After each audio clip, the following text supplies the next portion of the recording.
everybody? Welcome to the Freedom Fire podcast, where we want to stoke the flames of freedom every single day. My name is Kendall Bowman. I got a loaded show for you guys today, but before we get into that, make sure you hit the like button, subscribe, leave a comment in the comment section, and share the show with your friends. Be sure you follow me on all the socials down in the description and hit that notification bell so that you can be notified whenever we put out new videos. All right, guys, let's get into this. From Timcast, Trump receives presidential welcome from East Palestine's officials, renders relief amid Biden's absence from the region. Former President Donald Trump has traveled to East Palestine to survey the damage and recovery efforts following the 38-car derailment of a Norfolk Southern train carrying hazardous materials. Officials from East Palestine welcomed the former president with the chief of East Palestine's fire department, offering him a brief one might expect President Joe Biden to receive were he not otherwise occupied in foreign territories. Following this meeting, the former president and the members of the community delivered remarks to a small audience.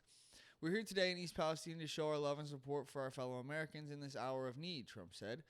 19 days ago, tragedy struck this wonderful village and rocked the lives throughout this area. Americans have been inspired by your strength and courage. We've seen the first responders and railroad workers serving bravely in the line of duty. We've seen citizens speaking up at town halls, and we've seen organizations such as the East Palestine Community Foundation rising to the occasion to provide relief. This is really America right here. We're standing in America. Trump said before criticizing the Biden administration's failures to respond to the needs of the community. Biden and FEMA said they would not send federal aid to East Palestine under any circumstance. I thought that was a strange statement because I've been working with FEMA for a long time, 4 years, and they've been great with us. According to Trump, it was only after he announced his trip that the administration began to consider a relief response. But they were doing nothing for you. They were intending to do nothing for you, said Trump. FEMA said specifically, this doesn't meet the criteria, and that's horrible. And someone has to do something for these people. I said, back when I announced that I was coming, they changed their tune. It was an amazing phenomenon. The mayor and I were discussing that. It was quite amazing what happened. What this community needs now is not excuses, but answers and results. Norfolk Southern needs to fulfill its responsibilities and obligations, Trump said while indicating that he believed that this time the rail operator would take responsibility. As for the current president, Trump was less optimistic. When Biden gets back from touring Ukraine, if he has some money left over, Trump suggested, they might then see him make an appearance, but the former president pledged to return if changes and relief were not adequately provided. We will come back if necessary. If they don't come back and give you the treatment that you need, we will be back. The Biden administration should ensure that every family has the option of moving until this thing is straightened out. We're bringing thousands of bottles of water, Trump water, most of it. Some of it we had to go to a much less quality water, speaking about having to go get some other brands of water. Trump said as Trump said of the truckloads of water he personally provided to the community, I think you're going to have plenty of water for a long time, he said. You are not forgotten. We stand with you. We pray for you, and we will stay with you in your fight to help answer the accountability you deserve. East Palestine Mayor Trent R. Conway also addressed the community. We as a community would like to thank President Trump for coming here and shedding some light on the situation we are currently in, Conway said. The firefighters saved this city. If it wasn't for them, this could have been a very different situation. If we did not have such quality firefighters behind us, we are a small community. We don't want the media attention. We just want things to go back to the way it was. Together, we will make EP strong again. Thank you all. Now, this right here is absolutely incredible. This right here should be the most bipartisan thing that we have seen in a very long time. We have a community of Americans in our own country who are suffering, okay? We have an administration that has failed to do anything about it. And then you get a guy who comes along and he provides some aid. He's able to provide some relief. I don't care that it's Donald Trump. It could have been Benny Johnson. You know what I'm saying? Shout out to Benny Johnson. He, what he did, giving $20,000 to the 20 homes around the crash site. That was incredible. But I digress. Trump being able to bring aid to these people should be the most bipartisan thing. We should not be complaining about this. But of course, the left is just absolutely freaking out, just losing their ever-loving minds over this. I had a guy in my TikTok comments. I post clips of this show on TikTok, and as well as other things. Go follow me on TikTok at Freedom Fire Podcast. But I had a guy in my comments on TikTok saying, "Oh, he only did it for votes," and I'm like, "Yeah." Are you telling me we shouldn't vote for the guy that's actively helping the American people?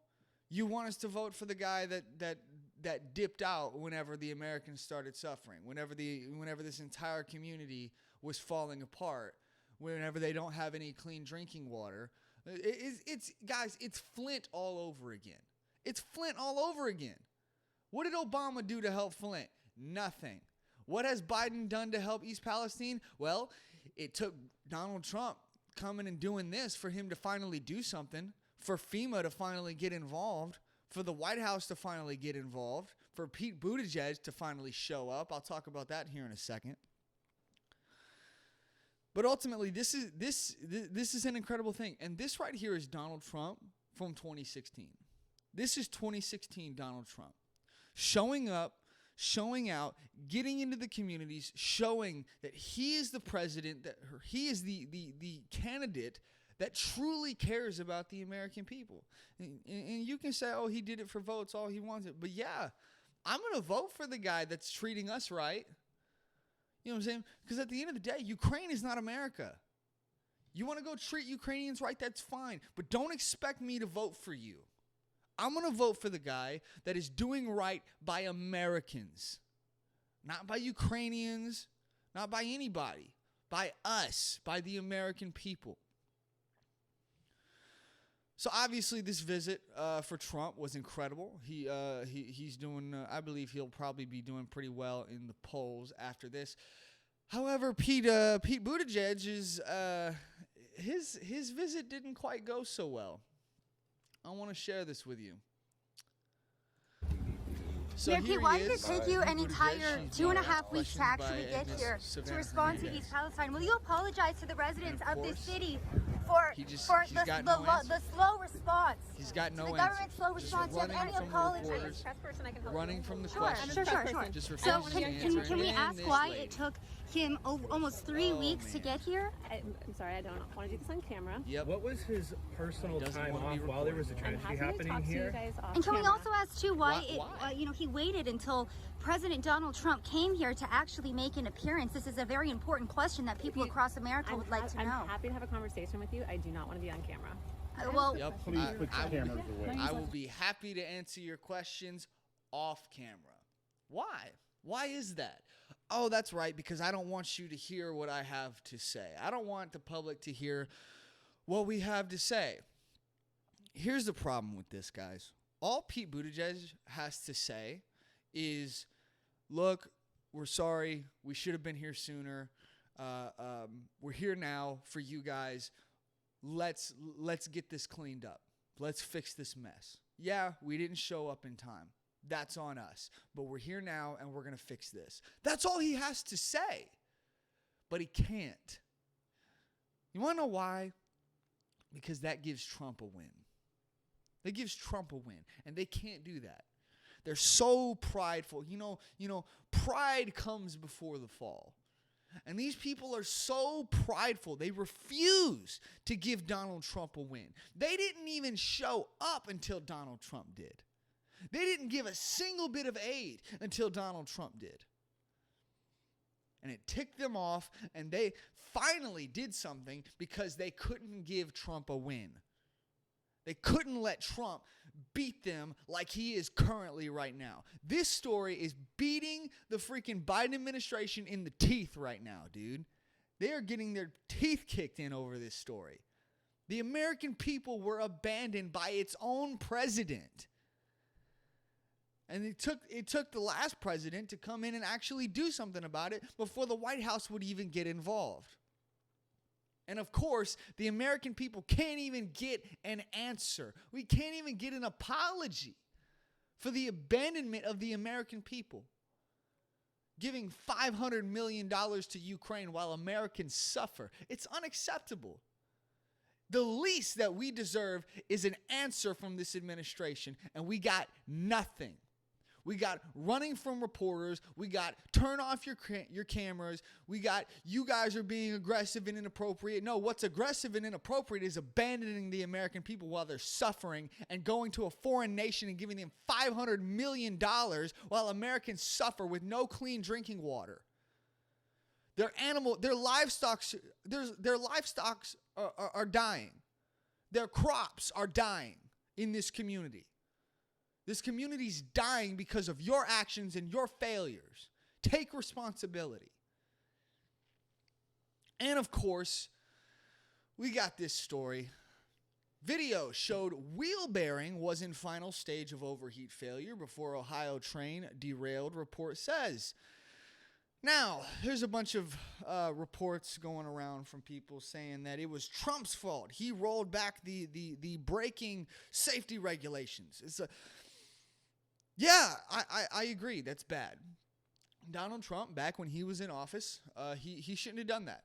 We have over 1,000 train derailments in this country every year as it is. He shouldn't have done that. He should have made it so that these train companies are required to maintain their entire train systems at a much normal rate, at a much higher rate. They need more maintenance on these trains, not less. So I agree, he shouldn't have done that. However, that has nothing to do with this situation because it wasn't the brakes that failed. It was the wheel bearings. We got video evidence of it, guys. At the end of the day, this cannot be blamed on Trump. At the end of the day, the Biden administration is going to have to take responsibility for something. Just take responsibility. Just say that you failed. Something failed on your watch. That's it. Take responsibility for it, fix it, and then move on. Help the American people, help the citizens of East Palestine, and then move on. It's not that hard, bro. But I got to go give $500 million to Ukraine so that they can keep killing Russians and this war can keep going. And the American people can have, massive inflation that ruins their lives, ruins their savings, ruins their ability to buy. It's just ridiculous, man. At the end of the day, this cannot be blamed on Trump. And here's the thing. Even if the brakes had failed and you were able to put this on Trump somehow, say that this was 100% Trump's fault, okay? Biden's been in office for 2 years, guys. Biden's been in office for 2 years. He had 2 years worth of authority to be able to roll back those decisions that Trump rolled back, those safety regulations. He had 2 years to fix that. But they refuse to take responsibility. They refuse to take responsibility in the face of their failures, and they will run from the questions that you ask. They will not give you a straight answer. And they will leave you and go to a foreign country and give them $500 million as you suffer. Guys, I said this in my last video about the East Palestine situation. I said, look, guys, we have to be self-sustainable. The federal government doesn't like us. It hates us. All we are to the federal government is a cash cow. We give them our freaking tax dollars every single year. We give them and then we vote for them every 2 years or 4 years, and that's it. That's all they care about us for. Money and votes. That's all they care about. Other than that, they will leave you to suffer. Now, if this was 2024 and Biden or somebody was in the midst of a campaign, maybe he would have come. But it's really sad that it takes it being in the middle of campaign season for the Democrats to actually show up and do something. And here's the thing: it's not even just Democrats. This is Republicans as well. Where's Nikki Haley? Are you not running for president of this country? Are you not on the campaign trail? This would have been great for Nikki Haley if she had shown up. Why is it that Donald Trump was the only one that showed up? Why? And why did it take everybody else until he showed up to finally get involved. I don't understand, man. You know, the American people deserve answers. We deserve clean drinking water. We deserve clean air. These are things that the American people deserve. And it's the things that they need. And at the end of the day, FEMA had denied the aid that East Palestine needed until Trump got involved. I don't get it, man. I don't get it. We deserve answers. But ultimately, this proves once again the federal government doesn't like us. It doesn't care about us. It's not looking out for us, and it's not coming to save us. Okay? We have to be self-sustainable. We have to build ourselves up so that we can have more survivability against tragedies like this. I'm not saying to go be some psycho prepper in the middle of the woods, even though, you know, I'll probably end up doing that. Let's be honest. But at this stage, I'll probably just do that. But I mean, that's not what I'm saying. I'm just saying, prepare yourselves. Okay. Have some food on hand. Have some water on hand, okay? Because it's very clear that the federal government's not coming to help you. Now, Donald Trump might come help you, but, you know, I don't really trust that either.